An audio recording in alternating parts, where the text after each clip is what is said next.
பொள்ளாச்சி அடுத்த பரம்பிக்குளம் அணை உள்ளிட்ட பிஏபி அணைப்பகுதிகளில் கேரள வனத்துறையினர் மனித கழிவுகளை கலப்பதாக குற்றச்சாட்டு எழுந்துள்ளது. இதனால் அணையை நம்பி தமிழகத்தில் உள்ள 20 லட்சம் மக்களின் சுகாதாரம் பாதிக்கும் அபாயம் ஏற்பட்டுள்ளது. இது தொடர்பான ஒரு சிறப்பு செய்தி தொகுப்பை இப்பொழுது பார்க்கலாம். ஆனைமலை பகுதியில் இருந்து கோவை, திருப்பூர், ஈரோடு ஆகிய மாவட்டங்கள் பாசன வசதி பெறவும் 20 லட்சம் மக்களின் குடிநீர் தேவையை பூர்த்தி செய்யவும் பரம்பிக்குளம் ஆழியார் பாசன திட்டம் நிறைவேற்றப்பட்டது. பரம்பிக்குளம், தூணக்கடவு, பெரிவாரி பள்ளம், ஆழியார், திருமூர்த்தி அணை உள்ளிட்ட 8 அணைகள் இந்த திட்டத்தில் அடங்கும். இதில் பரம்பிக்குளம், பெருவாரிப்பள்ளம், தூணக்கடவு ஆகிய 3 அணைகள் கேரள எல்லைப் பகுதியில் இருந்தாலும் தமிழக அரசின் கட்டுப்பாட்டில் உள்ளது.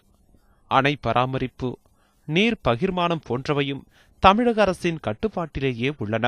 இந்த நிலையில் அணையின் நீர்பிடிப்பு பகுதிகளில் மனித கழிவுகள் கலக்கப்படுவதாக எழுந்துள்ள குற்றச்சாட்டு விவசாயிகளுக்கு அதிர்ச்சியை ஏற்படுத்தியுள்ளது.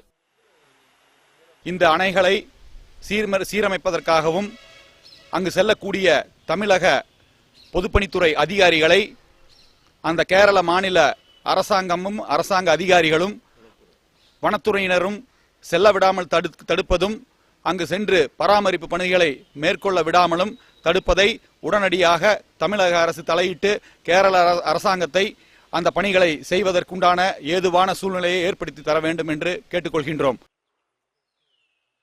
இந்த 3 அணைகளின் நீர்பிடிப்பு பகுதிகளில் கேரள வனத்துறை சார்பில் சுற்றுலா பயணிகள் தங்குவதற்காக சொகுசு விடுதிகள் கட்டப்பட்டுள்ளன. விடுதிகளில் இருந்து வெளியேறும் மனித கழிவுகள் அணை நீரில் கலப்பதாக குற்றச்சாட்டு எழுந்துள்ளது.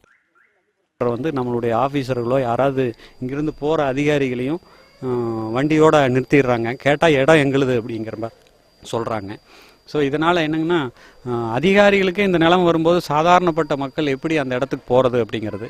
புலிகள் காப்பகம்னு சொல்லிட்டு இவங்க நாங்கள் மெயின்டெனன்ஸ் பண்ணுறோம், நீங்கள் உள்ளே வரக்கூடாதுன்னு மட்டும் சொல்கிறாங்க. ஆனால் புலிகள் காப்பகங்கிற பேரில் இவங்க மட்டும் கமர்ஷியலாக ரிசார்ட் எல்லாம் கட்டிட்டு கேரளா கவர்மெண்ட் நிறைய கமர்ஷியலாக எல்லா பணங்களையும் நிறைய பணங்களை நம்ம மக்களே போய் அங்கே தங்குறாங்க.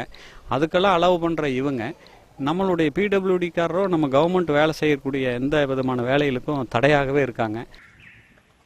கோவை, திருப்பூர் உள்ளிட்ட மாவட்டங்களில் உள்ள 20 லட்சம் மக்களின் குடிநீர் தேவையை இந்த அணைகள் பூர்த்தி செய்கின்றன. ஆனால் அணைப்பகுதிகளில் மனித கழிவுகள் கலக்கப்படுவதால் சுகாதாரம் கேள்விக்குறியாகும் நிலை ஏற்பட்டுள்ளதாக பொதுமக்களும் சமூக ஆர்வலர்களும் வேதனை தெரிவிக்கின்றனர்.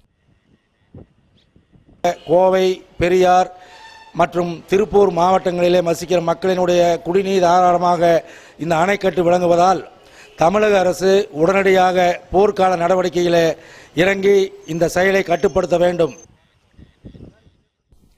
அணைப்பகுதி மாசுபடுவதை தடுப்பதற்கு பராமரிப்பு பணிக்காக செல்லும் தமிழக பொதுப்பணித்துறை அதிகாரிகளையும் பணியாளர்களையும் கேரள வனத்துறையினர் அனுமதிப்பதில்லை என புகார் எழுந்துள்ளது. தமிழக அணைப்பகுதிகளில் உள்ள இடங்களில் கேரள அரசு பயன்படுத்த அனுமதி இல்லை. எனவே உடனடியாக தமிழக அரசு தங்கும் விடுதிகளை அகற்ற நடவடிக்கை எடுக்க வேண்டும் என்பதே சமூக ஆர்வலர்களின் எதிர்பார்ப்பாக உள்ளது. பூபதி, நியூஸ் 7 தமிழ், பொள்ளாச்சி.